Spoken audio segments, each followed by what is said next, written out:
It's fucking Halloween. Good morning to everybody. Good afternoon to everybody. Today we watching, I guess, horror themed shit. Whatever YouTube was just hitting me with shit this morning. I said, let me add it to my watch later. But whatever, it's Halloween. I'm streaming early because I'm trying to go outside and get lit tonight. You feel me? Do something. You feel me? I might trick or treat. I might. You feel me? But you feel me? I done said you feel me 10 times. If niggas ain't feeling me, niggas ain't feeling me. You feel me? Okay. Our first video we got. Oh shit. I don't know if niggas watch the Conjuring movies and all that shit like that. But they got a whole like the Conjuring movies. I don't fucking play with the Conjuring movies, bruh. I just can't. I can't fuck with like I watched the La Jorena or whatever that fucking. If I said that correctly, I'm really Spanish, and niggas don't know. I never really got in tune with the motherfucking Conjuring movie series like that, cause that shit just be looking creepy as a motherfucker. We don't play with that shit, bro. Black people don't play with that demonic shit. You feel me? And that's coming from a Haitian, bro. We do voodoo and shit. So you feel me? I don't fuck with that shit. But you know, recently I've been watching shit and I've been feeling like, damn, this these might be good movies I missed out on. I'm kind of feeling the horror shit now. So I gotta take back everything I just said for the last 30 seconds. You feel me? So first video we watching all the demons from the Conjuring universe explained. Why I want to know about these motherfuckers, I don't know. But if y'all jacking it, we gonna tune in together. So without further ado, let's get into the first video. The Ferryman. The Ferryman is Oh, we actually jumping the very straight into the motherfucker. Let's do it. first demon in the Controverse timeline, and his roots go way Where my back, Wendy's at? like 500 BC. I'm trying to eat through the mask and shit. I thought I went to the motherfucking drive-thru like this. I didn't say a fucking word the whole time. Trolled the fuck out of them. I might have to take the mask off to eat, not gonna lie. God damn. Little mukbang. Spicy nuggets for the win.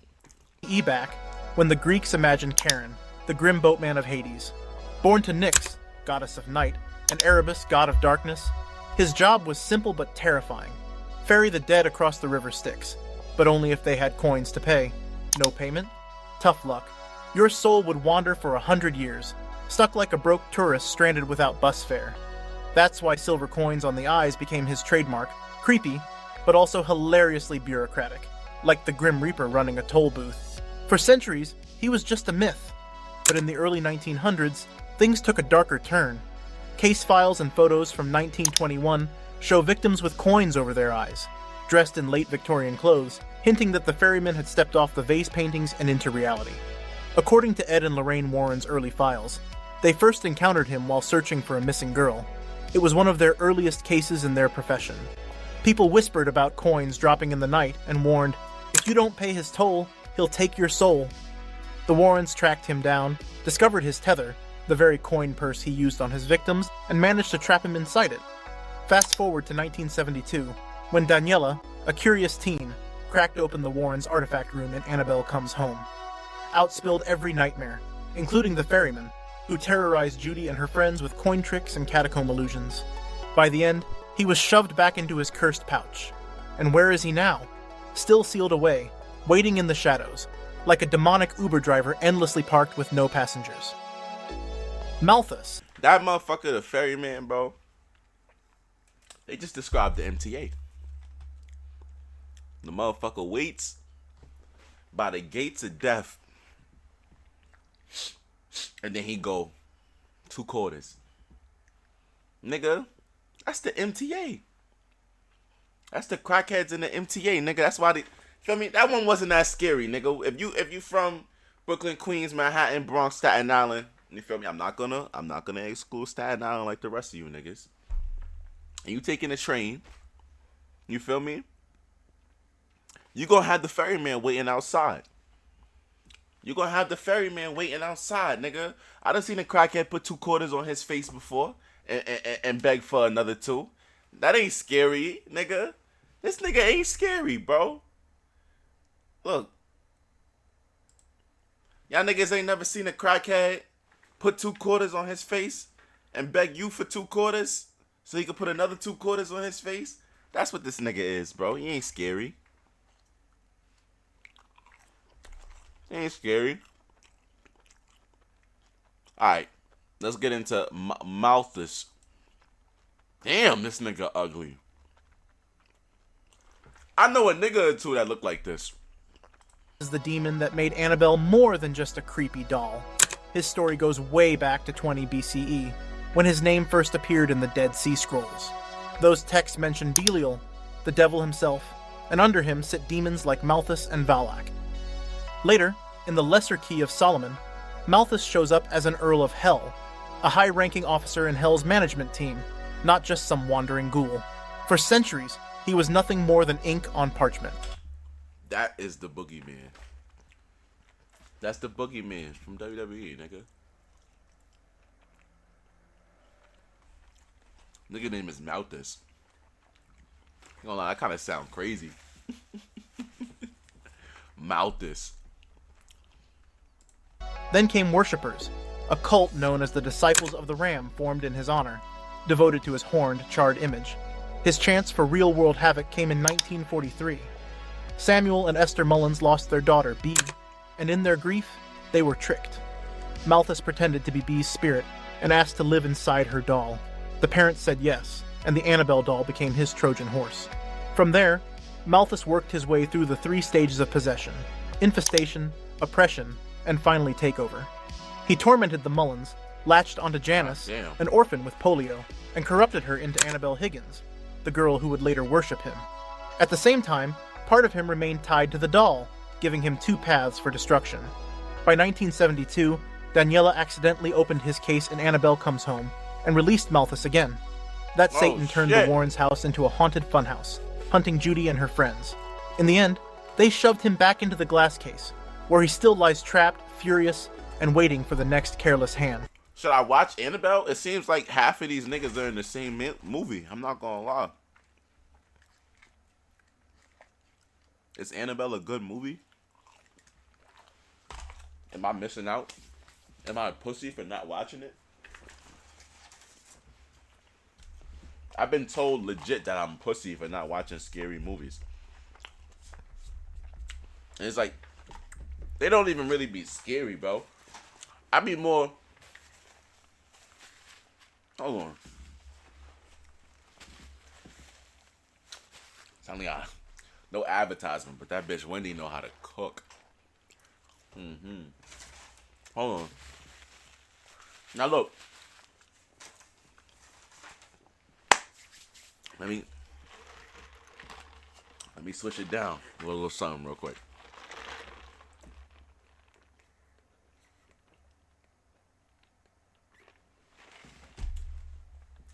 Now, it's not the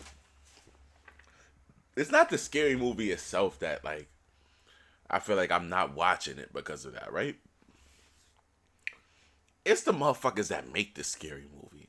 Like, how you think of that shit, nigga? What you going through in life? What you done seen? I don't know. I never seen no demons and nothing like that before, bro.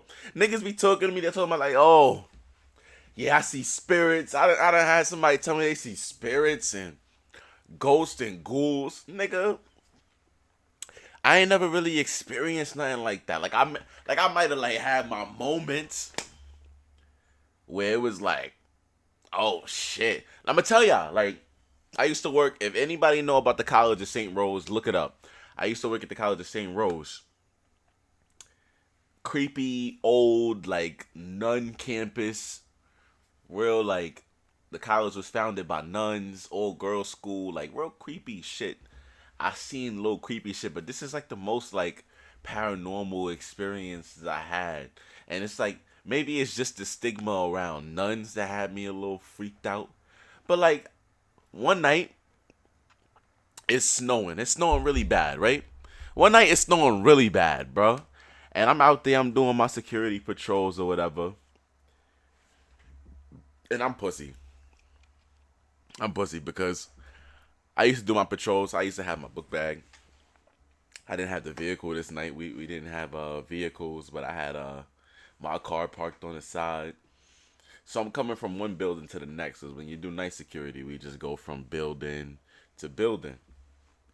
So, probably spend an hour one building, hour another building, hour walking around the campus, hour another building when you can see the campus. Shit like that, right? So I'm going to check our campus server room. And the tree is a big ass tree in the middle of the campus.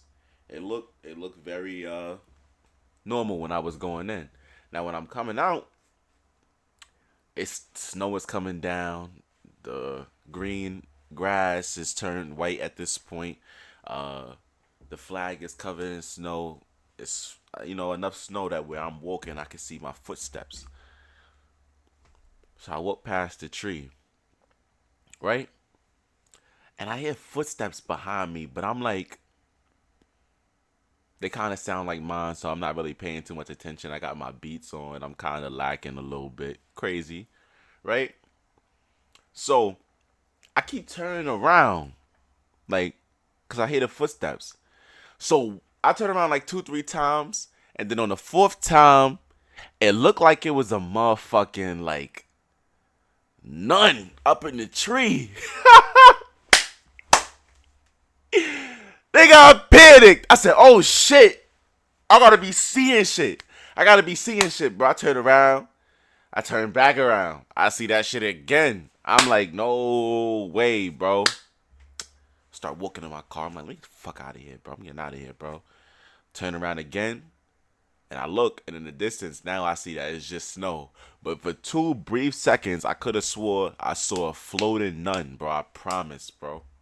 I promise. I could have swore I saw a floating nun for 2 minutes. That's the most paranormal thing I ever seen. So when niggas be doing the scary movies and they got demons and they done created whole villain arcs for these demons, it'd be like, yo, what did you go through? What did you see? Are these demons based off of people you met in your life? Because damn. Or it's just like some real shit that like you see, or are you? Is it? I don't know, bro. Yo, tell me if you ever had a ghost experience, like any experience with a ghost. Just drop it in the chat or text it to me or whatever you want to do, bro. But I want to hear like a few more ghost stories, bro. Like I don't be hearing legit ghost stories. Like niggas be telling me shit and it don't even be sounding real. Valak the Nun.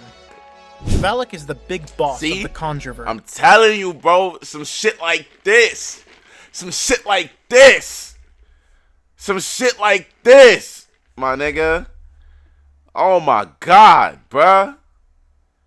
Some shit like this. I swear I saw this shit in the tree, bro. I swear I saw this shit in the tree. Like this, imagine you look back and see this shit. I panicked. And I saw it twice. I saw that shit twice, bruh. But, yeah, nah. And easily the creepiest nun you'll ever meet. Chronologically, its first mention dates back to around 500 CE, when stories described a serpent-linked demon. In the Ars Goetia, Valak wasn't a nun at all, but a winged child riding a dragon, ranked as a president of hell. Somewhere along the way, that form twisted into the black-veiled figure we know today, because what better way to terrify people than to corrupt something holy? The real trouble began in the Dark Ages, when the Duke of St. Carta, a ruthless occultist, summoned Valak in his Romanian castle. The church intervened, sealed it using the blood of Christ, and turned the castle into the Abbey of St. Carta. For centuries, the nuns kept up prayers as a kind of living barrier, but the seal cracked during World War II bombings. By 1952, Valak had broken free and slaughtered nearly every sister in the abbey. Jeez. That's when the Vatican sent Father Burke and a young novitiate named Sister Irene. Irene wasn't chosen at random. She was gifted with prophetic visions, and as later revealed, she was Lorraine Warren's cousin. The church believed her visions could be the key to confronting whatever haunted the abbey, and they were right. Guided by those visions, Irene discovered and wielded the relic containing Christ's blood, using it to banish Valak. but in true Oh, demonic man. fashion, That's fucking Valak sick. cheated the system, attaching itself to Morris Frenchy Theriot as it was forced back, carrying its influence into the wider world. Through the 1950s and 1970s, Valak resurfaced, first through Frenchy, and later in The Conjuring 2 during the infamous Enfield case. There it hid behind the ghost of Bill Wilkins and even appeared as the Crooked Man, keeping the Warrens guessing. Nah, Lorraine eventually I gotta lie, even the name Bill Wilkins kind of scares me a little bit. It sounds... Nah.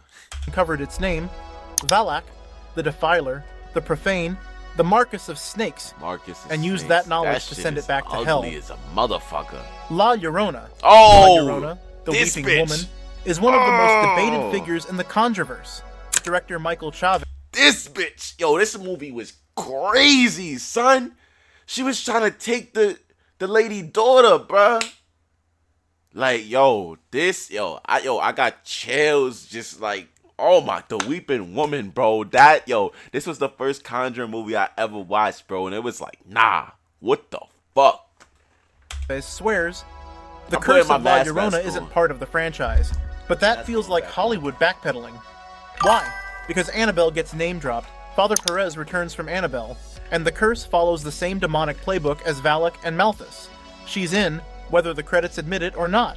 Her story begins in 1673 in Mexico. Heartbroken after her partner's betrayal, a young mother drowned her children in a river. Overcome with regret, she took her own life, but the curse transformed her into La Llorona. Forever weeping and searching for children she'll never get back. The legend digs deeper into colonial wounds. Spanish men often fathered children with indigenous women, only to abandon them.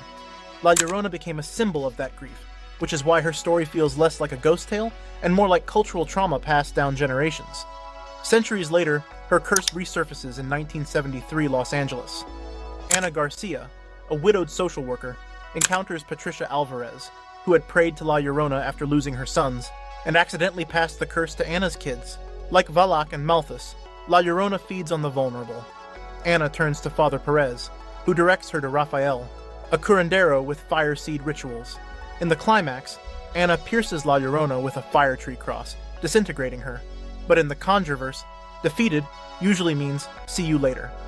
And by the rivers, her cries still echo, La Llorona waiting for her next family. Bathsheba Sherman. Bathsheba Sherman might just be the Conjureverse's OG witch. And unlike Valak or Malthus, she doesn't come from dusty grimoires. She's straight out of New England's backyard, born Bathsheba Thayer in 1812. She married Judson Sherman in 1844 and eventually moved with him to a big farm in Harrisville. But this wasn't your typical farm life. By 1870, legend says Judson caught her sacrificing their baby to Satan. Instead of defending herself, Bathsheba pulled the ultimate dramatic exit. She hung herself from a tree and cursed anyone who dared to live on her land. And yes, it was the same creepy tree Lorraine later sees in The Conjuring. From there, the land basically turned into a horror Airbnb. A boy drowned, a maid died by suicide, and in the 1930s, Mrs. Walker killed her son Rory before hanging herself, all whispering the same excuse, "She made me do it." Then came 1971, and the Perron family, who had no idea they were moving into Bathsheba's turf. Yo, be honest, right? You looking for a house, and niggas come to you and be like, all right, look, feel me? We got this house. I was saying, look. Niggas said she made me do look. Niggas come to you and they're like, yo, we got this house, right? House for sale, and it's a great deal. Like y'all know the economy for houses right now is crazy, right? Shit like, feel me? Probably houses that used to be $300K, almost $1 million now, right? So imagine you get this big 3-story, 5-bedroom, 2-car garage, backyard, playground, front picket fence vibe, and they giving you this house was marked up at like $800K. Now that house going for 200 bands flat. The only downside is that a whole family died in it. Y'all live in that house? Whole family died in that motherfucker. Traumatic. Like they had to scrub the walls and everything. Are you living in that house? $500K off. You getting a $500,000 discount on the house. But a whole family died in that motherfucker. Are you living in that fucking house? Nigga said that's my house. Yo, bro, I don't take you serious at all, bro. I ain't gonna lie, you couldn't this ugly shit, nigga. Oh my god. Yo. Y'all niggas ain't feel what I just felt. I just felt the spirit, nigga. I just felt the fucking spirit, nigga. Watching this shit, I'll fuck you up. That ass. In 1972, Judy Warren was attacked the same way the Perron girls were, dragged by the ankle. Whether it was Bathsheba herself or Malthus doing an impression, one thing's clear. Curses age better than fine wine, and Bathsheba's never really gone. Isla Kastner, the occultist. Isla Kastner, better known as the occultist, proves you don't need horns or fangs to be terrifying. You just need bad life choices and a satanic hobby. Born in 1932, she was the secret... Like the nigga not ugly as fuck. I'd be scared as fuck looking at this motherfucker. I ain't gonna lie, this nigga look like a racist teacher, bruh. That ass. I'd be scared as a motherfucker looking at this nigga. Daughter of Father Kastner, a Connecticut priest who hid her in an old mill after her mother died in childbirth. Jesus Christ. For 20 years, she lived off the radar. Then one day in 1952, she... That's a woman, nigga? This is a woman? Fuck out of here. No way that's a woman, bro. Oh my god. Bolted, swapping daddy's sermons for satanic cult meetings. By 1969, Father Kastner had his suspicions. He quietly began studying a cult called the Disciples of Ram, the same cult devoted to worshipping Malthus, believing Isla had fallen in with them. He was right, and by 1981, she resurfaced with her own agenda. Back at the mill, she built a dark altar and invoked a Stregoria curse written centuries earlier. Clap her pops. This spell was brutal. It demanded 3 sacrifices: the lover, the child, and the man of God. Through witches' totems, Isla set her plan into motion. Her plan kicked off with David Glatzel's exorcism, where she used dark magic to give Ed Warren a heart attack. When David slipped free, the curse jumped onto Arne Johnson, who later stabbed his landlord while possessed, launching the iconic "Devil Made Me Do It" case. But Isla wasn't satisfied with that headline. She tried to level up by making Ed kill Lorraine, turning the Warrens into her personal endgame. Luckily, Lorraine dragged Ed back with a memory of their first meeting. Romance beats curses, apparently. Ed smashed the altar, the curse snapped, and Isla's own demon collected her soul like an overdue bill. Unlike Valak or Malthus, Isla shows that sometimes the scariest monster isn't supernatural at all. It's just a human who took a very wrong turn at life's crossroads. The Crooked Man. The Crooked Man began as an English nursery rhyme first printed in the 1840s. At face value, it was just a silly verse about crooked houses and crooked cats, but some historians think it had real roots. One theory says the Crooked Man was Sir Alexander Leslie.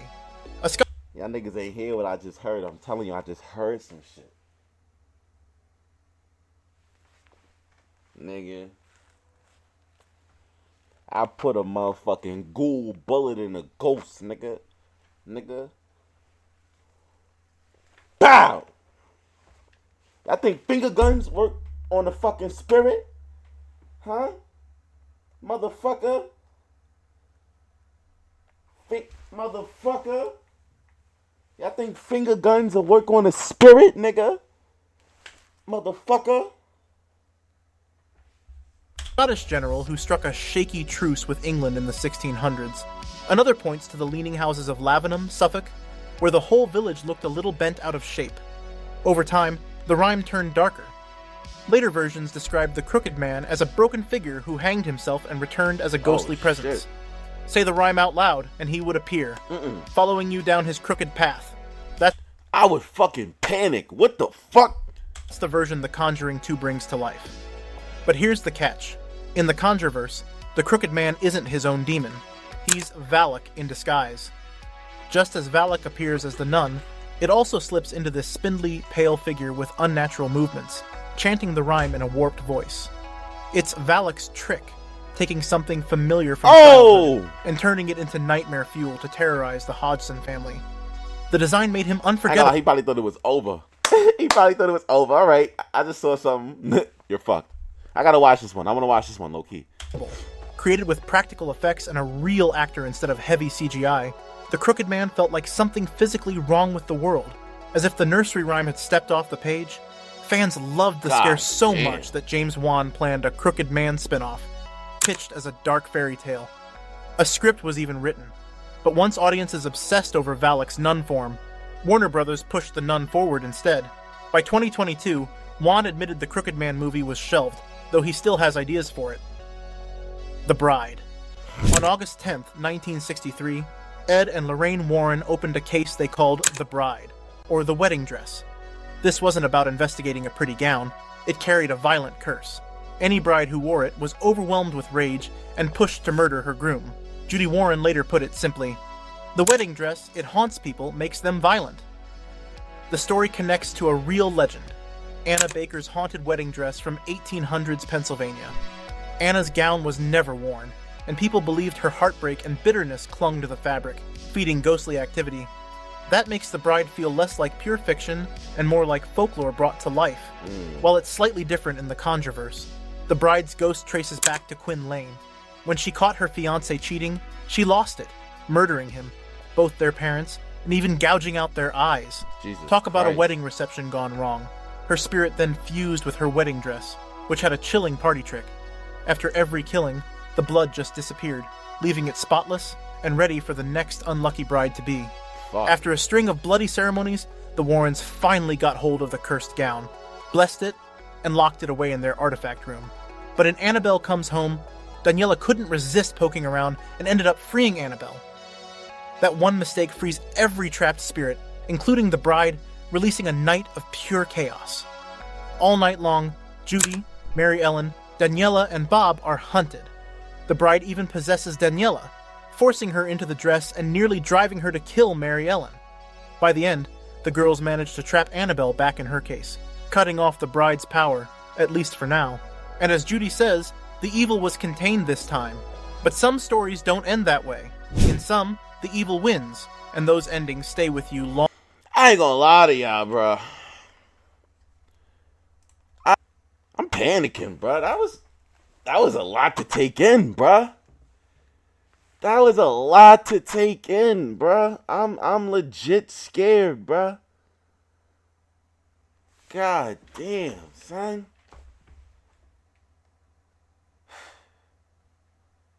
Demons and fucking nigga, demons and fucking, I don't fucking know, bro. The Conjuring is sick, bro. That's why I never got into the motherfucking movies, bro. I never got into the movies because it's some weird shit. I'm kind of interested in that. I'm kind of interested in the motherfucking what's the motherfucker's name? The Pinhead motherfucker. What the fuck was his name? I don't know. I'm gonna just have to watch some Conjuring films, bro. That was the first video, bro. The first video was about the Conjuring.